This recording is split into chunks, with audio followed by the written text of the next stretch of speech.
আজ দেখাবো এই এমব্রয়ডারির ফুলটা আমি কিভাবে বানালাম। নমস্কার সবাইকে, আশা করি সবাই ভালোই আছেন। তো প্লিজ কমেন্ট করে জানাবেন আজকে ভিডিওটা আপনাদের কেমন লাগলো, এবং কমেন্ট করতে ভুলবেন না যে এরপর আপনারা কী ধরনের ভিডিও দেখতে চান। আপনাদের সাথে একটা কথা শেয়ার করি, রিসেন্ট যেটা আমার সাথে হচ্ছে। তো কোনো না কোনো উদ্দেশ্যে যখন ফোনটা হাতে নিচ্ছি, ফোনের প্রতি অ্যাট্রাকশানটা এতটাই বেড়ে গেছে যে যে উদ্দেশ্যে হাতে নিচ্ছি সেটা তো হচ্ছেই না। উপরন্তু ফোন এপাশ ওপাশ করে ঘাঁটতে ঘাঁটতে 1 থেকে 1.5 ঘন্টা আমি তো মানে ওয়েস্টই করে দিচ্ছি। মানে তারপর গিয়ে মনে পড়ছে যে আমি কী উদ্দেশ্যে ফোনটা হাতে নিয়েছিলাম।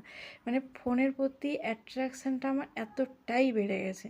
মানে একটা ভিডিও বা পিকচার ছাড়ার পরে ফোনটা আর আমার হাত থেকে আর নামেই না যে আমি কোনো কিছু বানাবো বা করব। এই করে করে আমার যে কত কাজ বাকি সে আমি নিজেই জানি, কিন্তু করা হয়নি বললেই চলে। তো এইভাবেই আমার চলে যাচ্ছে। কেউ কমেন্ট করতেই পারেন যে এরকম আমার মতো কার কার ফোনের প্রতি অ্যাট্রাকশান অতিরিক্ত হারে বেড়ে যাচ্ছে। তো থ্যাংক ইউ আজকে ভিডিওটা পুরোটা দেখার জন্য।